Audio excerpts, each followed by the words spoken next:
Okay guys, I'm just going to quickly show you how I make the pocket. So what I did was I measured 7 inches, cut a piece at 7 inches, and then I didn't really measure this part because, you know, it's just a demo. But what you would do is you would measure how wide, how deep you want your pocket, and then add a 1/2 inch, okay? So, I mean, this one measures 6.5, which is kind of big for a pocket, but so you can go ahead and, you know, trim it off, make it smaller if you like. So then what you do is you take your scoreboard and you're gonna score at 1/2. Then you're gonna score at 3/4, and then at 1. Okay, then you're going to go down to 6.5, score at 6 3/4, and score at 7. Then you're going to turn your paper and you're going to score at 1/2 for your bottom. And then you're going to go ahead and you're going to fold up the very last score line. You're going to fold that up. Then the next one down you're going to fold towards you, and then your 1/2 inch you're going to fold up. So you have an accordion. You're going to do that on both sides. So that's what it looks like. And then what you need to do is you need to cut away that part. Okay? So when you push this down and fold this up, you don't have excess bulk in here. And when you're cutting it away, you see I've cut it on a bit of an angle, and then you're going to turn it around and you're going to cut the top 1/2 inch on an angle as well, just so that when your page sits in there, you see, you don't see that piece of paper at the top. Now when you adhere your page into your book, I found that this paper's a little too wide, but what I did was attach your paper to your flaps like that, okay, and then put your tape down and stick it on your page. So that means what you have to do is, say your page is 8.5, this measures 6.5, so I need 2 inches of the paper to show, and then whatever's left will be underneath here, you know, because you do want it to go part way down your pocket, right? But if you don't do that, if you simply go and stick this down on your page and then you go to put your paper on, it's going to be really, really hard, first of all, because you've got tape on this, so when you're trying to slide it over top of that, yeah, you're going to stick and it's not going to work. Then the other way is if you put your paper down on your page, say this is your page, and you go ahead and you stick your paper down, and then you want to put your pocket on, well, when you do, all you're going to see is this, which is not going to look nice. Plus, it's going to be kind of in the way when you go to slide your booklet or your photomat or whatever. So the best way is to figure out, you know, your measurements and simply attach your paper onto, like, right side up, obviously. So your tape is going to go on your paper itself, not on the hinge, okay? And then you just stick that down like that on both sides, pretending that this is the right width. And then when you flip that over, you see, then you can go ahead and stick it down, and it's all nice and covered, and it looks real pretty. Okay?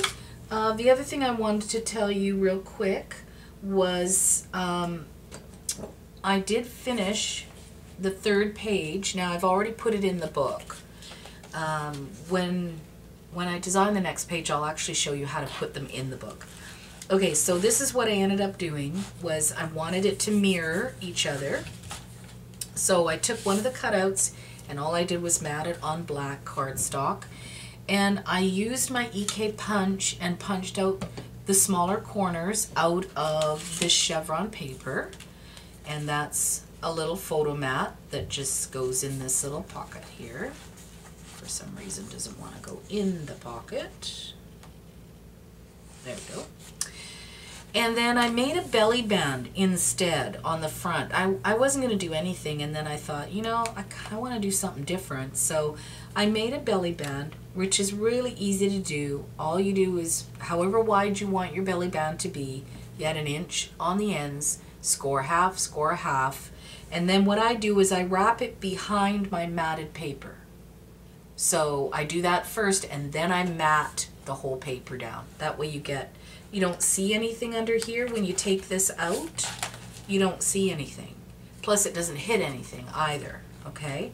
Now I left the top of this little tag open, and I slid this little cutout, which is off of that sheet of paper. You get a bunch of different borders.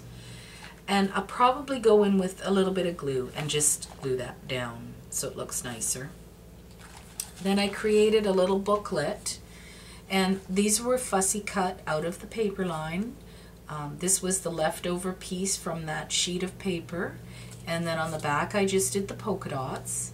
I used a fancy scissors there, these kind of scissors for the corners. I haven't done anything yet in here, but I'm going to do the same paper on both sides. And so then that just slides in there. Now when you get those other two pieces of paper, plus you put photos in it, that's going to be nice and tight, and that's not going to fall out. And then I created a pull-out, and I did the same paper. So when I do this kind of pull-out, whatever paper I choose is going to be front and back. And did I tell you? Did I already tell you that about the, no, I don't think I did. How I created the pull tab was with the Spellbinders, and I used that on my masculine mini album as well, and I absolutely love this. I really wanted the Stampin' Up! One, and of course it's been discontinued for a long time, and I'm not paying what they're asking on eBay. So I found this in my huge amount of dies that I have, and I love it. I think it's perfect as a pull-out, looks like a pull-out, and yet it's a little decorative, so I really like it. Now, I know someone's going to ask me what it is, the name of it. I don't know. It is Spellbinders. I think I did the research and I answered someone's question in the comments, sorry, in the comments of my masculine mini album. So if you want to dig for that, I think I found the name of it and put the answer there. Okay, so this guy, he flips out. This is from the sticker sheet. It's just the border, and I just fussy cut one of the hearts out and stuck it in the middle. I did the corners. Now these match. This comes in all the same line. And like I said, I did the heart punch, and I'm trying to do that on each page grouping. I really want it to be cohesive for that kind of thing. Okay, and then that flips out one more time, so. Sorry, I'm really struggling here. Anyway, I'll be quick. So then that folds over, and then I created the pocket. I put this paper and then fussy cut the Mrs. and underneath it's Mr. And I haven't done anything with the booklet yet, but okay, that's all I have for today. I don't know when I'll be back. I need to get this cough under control. I'll talk to you all later, and thanks for following along.